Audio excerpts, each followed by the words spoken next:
जो लंदन में मुलाकात हुई, मुख्तसरन उसका पस मंज़र ज़रा बयान कीजिएगा। जब गुजरात में फसादात शुरू हुए, कुछ मुसलमानों को कत्ल आम शुरू हुआ, जिसमें मोदी, उनकी हुकूमत, उनके वज़रा, उनकी पुलिस, उनकी पार्टी का पूरा इन्हीं का किया हुआ था, और हम सबके दिल जख्मी थे यहाँ पर, और हमने प्रेस कॉन्फ्रेंस भी की, जंग फोरम भी किया। तो उसी दौरान में मोदी साहब यहाँ पर आने का हमने सुना, तो हिंदुस्तान के हमारे बहुत सारे दोस्तों ने जो रिलीफ का काम भी कर रहे थे, जिनको दिक्कतें थी और जो मुसलमानों के मसाइल में कोशिशें कर रहे थे, उन्होंने कहा कि आप उनसे मिलिए और साफ साफ बात कीजिए। तो हमने ये जहन बनाया, दो चार आदमियों, कुछ उलमा भी थे उसमें, कि हम उनसे मिलेंगे। और जब हमने सोचा मौलवी की बात कितनी वो सुनेगा, चंद मिनट सुनेगा, बहरहाल हमने उससे मुलाकात की। और जब मुलाकात की तो पहली बात मोदी ने ये कही कि जो कुछ भी हुआ, लेकिन अब गुजरात में अमन, शांति और विकास और तरक्की होनी चाहिए। तो मैंने कहा, मोदी साहब, अमन और शांति और विकास से पहले एक चीज़ और होती है, वो इंसाफ है।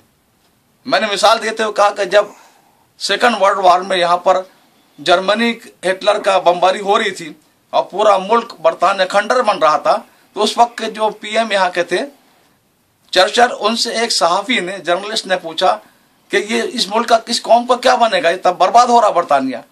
तो उसने कहा कि क्या बरतानिया की अदालतें आम आदमी को इंसाफ दे रही हैं? तो सहाफ़ी ने कहा, बरतानिया में हर आदमी को इंसाफ मिल रहा है। तो चर्चिल ने कहा, फिर हम ही जीतेंगे। तो मैंने कहा, मोदी साहब, आपकी रियासत में कोई माइनॉरिटी का आदमी, कोई मुसलमान इसकी तवक्को नहीं रखता कि वो उसे इंसाफ मिलेगा। आप अमन, शांति और विकास से पहले आप इंसाफ की बात कीजिए, वहां इंसाफ बिल्कुल नहीं मिल रहा।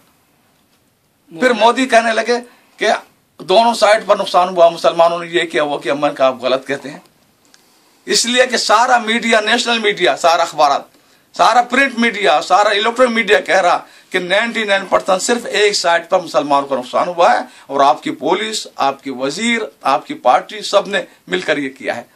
बहरहाल वो अपनी बात कहते रहे, हम अपनी बात कहते रहे, वो अपनी दलील देते रहे, हम अपनी दलील देते रहे। तो एक मरतबा मेरी पहली और आखिरी मुलाकात मोदी से यहाँ लंदन में हुई थी। उसके बाद मैं कभी ना मिला, न मेरे दिल में ख्याल आया, और न मेरा कोई ताल्लुक रहा, और न कभी मैंने तारीफ की। क्या इस मीटिंग में मोदी ने किसी एहसास नदामत का इजहार किया? नहीं, मोदी ने ये जरूर कहा कि नुकसानात हुए हैं और गलतियां भी हुई हैं, लेकिन हम उसको सुधारने की कोशिश करेंगे और ये करेंगे इस तरह पर, लेकिन नदामत का इजहार नहीं किया। इसके बारे में आपका क्या है? आपके ताल्लुकात किस नौयत के हैं जफर साहब से?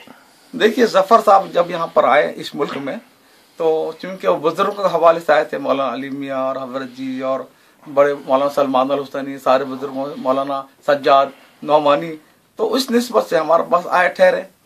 फिर यहाँ पर उन्होंने अपना कारोबार शुरू किया, और कारोबार शुरू करने के बाद में जो है उन्होंने लोगों से पैसे लिए, अपनी कंपनी में ये किया कि नफा दिलाएंगे, ये है वो है, कुछ हमसे भी लिए उन्होंने, लेकिन हमने कारोबार में नहीं दिया, हमसे कर्जा लिया कुछ उन्होंने। तो उसके बाद में जो है वो जो कुछ हुआ सबको पता है कि लोगों के पैसे डूब गए और लोगों के, और वो वहां जाकर बैठ गए। तो वहां जफर साहब का जो ताल्लुक मोदी से है, या उनसे जो मिलते रहते हैं या उनके हक में कुछ करते रहते हैं, उससे हमारा कोई ताल्लुक नहीं है। न हमसे कभी मशवरा है, न हमने कभी कहा है। हाँ, वो हमें बताते हैं कि मैंने फला जिले में तबलीग जमात को पुलिस रोक रही थी, मोदी से कहकर मैंने इजाजत दिला दी, फला तबलीग के साथी बेकसूर जेल में थे, मोदी कहकर छुड़ा दी, ये किया वो किया, अपने कारनामे। लेकिन बहरहाल उसके जिम्मेदार जफर साहब हैं, ना हमारा इसमें कोई ताल्लुक है, ना हमारा कोई मशवरा है। वहां जो कुछ हो रहा है इतने सालों से, तो हमारा सिर्फ एक ही मीटिंग से ताल्लुक था जो लंदन में हुई थी। लंदन की मीटिंग के बाद आपने क्या महसूस किया? कोई फायदा हुआ उसका मीटिंग का? लंदन की मीटिंग के बाद जो मैंने ये महसूस किया कि असल तो जो लोग वहाँ रिलीफ का काम कर रहे थे, मुस्लिम भी थे, गैर मुस्लिम भी थे, और सहाफ़ी भी थे, और महेश भट्ट और ऐसे लोग भी थे जो मुसलमानों के लिए काम कर रहे थे। तो हमने असल बात उनसे ये कही थी कि देखो, जब आप ये कह रहे हैं कि जो कुछ हुआ अब अच्छा होना चाहिए, तो सबसे पहले रिलीफ में न दवाएं पहुंच रही है, न ग़िज़ाएं पहुंच रही है, और तंग किया जा रहा है आपकी पॉलिसी है, पहले आप इसको ये वो करो। تو کہا آج ہی ہو جائے گا. تو ہمیں پتا چلا جب ہم نے فون کیا کہ وہاں ان کو سہولتیں ملی کہ ریلیف کے کام کرنے والوں کو وہاں پر جانے آنے میں مدد پہنچانے میں فائدہ ان کا ہوا تھا. اب جو کچھ آپ کو خبریں گجرات سے مل رہی ہیں اس تعلق سے آپ کے اب کیا تاثرات ہے کہ آپ کا مودی سے ملاقات کرنے کا فیصلہ صحیح تھا؟ آپ نے کچھ ملت کے لیے حاصل کیا؟ نہیں، ہمارا تو وقتی ایک فیصلہ تھا کہ ایک تو اپنے دل کی بڑاس نکالنی تھی، ایک ریلیف کے کام کرنے والوں کے بارے میں کہنا تھا کہ آپ ان کو یہ دیں. ہمارا کوئی نہ کوئی منصوبہ کوئی لمبا تھا، نہ ان سے کچھ ہمیں چاہیے تھا، اور نہ ہم یہ سمجھتے ہیں بس ایک ملاقات ہم نے کی تھی اور جو تھوڑا سا کام کرانا تھا وہ ریلیف والوں کے حوالے سے وہ ہوا تھا، اس سے زیادہ ہمارا کچھ لینا دینا نہیں. اگر آپ کو مودی اب دعوت دیں ملاقات کی، کیا آپ ملاقات کریں گے؟ نہیں، میں نہیں کروں گا. اتنی بڑی تبدیلی کیوں؟ تبدیلی اس لیے کہ اس وقت تو ہم سب کے ذہن میں ایک زخمی تھے کہ ہم کچھ چاہتے، سامنے آتا ہوں سنا اس کو جو کچھ کہہ سکتے ہیں.